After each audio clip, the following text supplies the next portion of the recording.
Pretty much every state of the 50 states of America has a lemon law. Unfortunately, sometimes automobile manufacturers don't focus on the safety of the vehicle and instead focus on the safety of their own cash pocketbooks and net profits. For that reason, if your car is a defective lemon, you should really know about your legal rights. So in the following, I am going to tell you all about what you can get or win when you win a lemon law case. Some automobile manufacturers make a lot of money and are rich, and a lot of people hate the dealerships for taking their money and giving them a hunk of junk, the runaround, and a bunch of lies. But sadly enough, the lemon law is not designed to make you rich, and it is not intended to make you wealthy.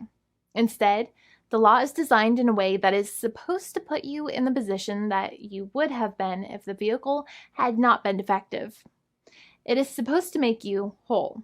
Even if you spent $60,000 or $70,000 on the car to fix up the car and spice it up, you still might not get that money back.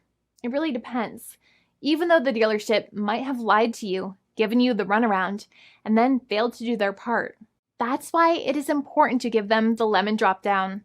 By winning lemon law cases, consumers are really making the road a safer place for all drivers and pedestrians by making automobile manufacturers care more about consumer safety. Now, what you get when you win a lemon law case usually comes down to one of three possible options or remedies. Option 1 is that they might provide you with a replacement vehicle. Option 2 is that they might offer you a refund or what is called a lemon law buyback. Options 3, I will discuss option 3 a little later on in this video, and it is an important option you should know about as well with some real lemon juice. So let's start with the first remedy. Option 1 is that they can provide you with a replacement vehicle, which means you can basically trade your car in for a different vehicle, but there are some important things you should know about this option. The replacement vehicle should be a vehicle of similar value. The replacement vehicle should usually also be a vehicle from the same manufacturer with similar MSRP cost. It's crazy that many times, even though you really don't like dealing with that dealership, you might have to get a second car from the same manufacturer, even though they have lied to you and given you the runaround or given you a hard time. But there is another option with this as well, because year after year, the cost of vehicles might go up and the new vehicle might cost more. That price jump can make it difficult to get a car with the same MSRP price. Even though your car was a lemon, you might still have to pay that extra cost for the new and now more expensive vehicle. Thankfully, there is option 2, which allows you to get a refund through a lemon law buyback. But one of the problems with a buyback is that sometimes you might have to have a trade-in vehicle, and you might have still been required to pay more money on that trade-in vehicle. And when you got your new car, the dealership might have rolled over the amount you still were supposed to pay on your previous vehicle into the calculation of your new vehicle. In other words, you might have been upside down on the finances of your new vehicle. So sometimes you need to pay for that difference in order to get out of the car. And a lot of people find it extremely weird that they have to pay money in order to get out of the defective vehicle. But many times that's how it works. Now, in a lemon law buyback, if you get a lemon law buyback, you usually get back what you paid. You may have bought the vehicle in a one lump sum all at once, or you more than likely had a finance or lease plan. What you usually get back is the money that you actually paid.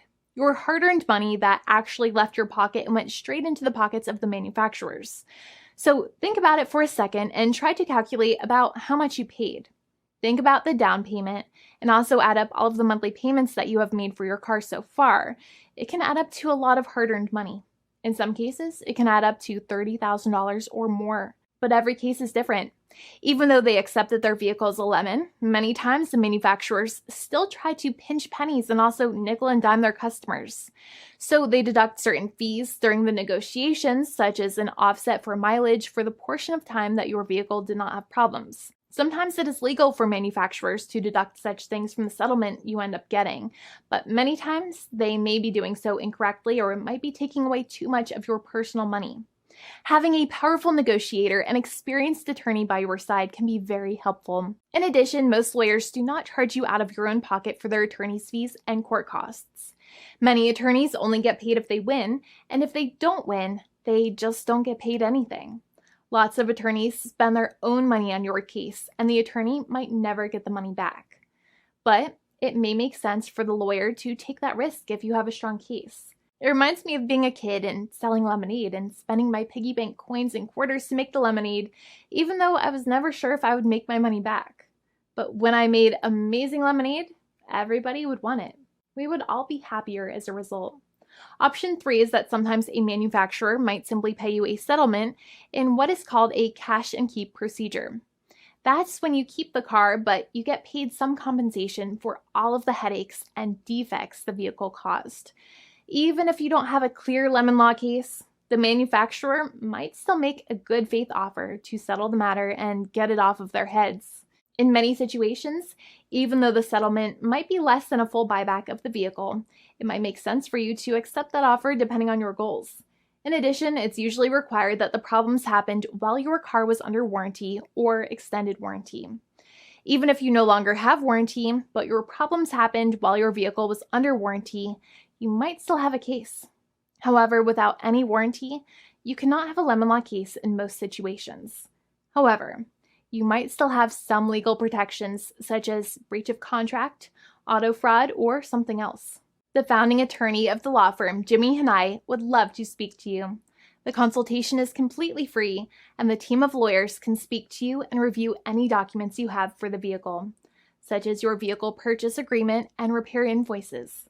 Call now for a completely complimentary and fully free consultation with an experienced lawyer. It's free to call 1-800-400-5050 day or night, 7 days a week, or visit us at www.californialaw.com. Lawyers are waiting to speak to you and encourage you to call. This video is not legal advice. I am not an attorney. I'm a paid spokesperson. Attorney Jimmy Hanai is a lawyer in the state of California and handles California lemon law cases. There are no guarantees.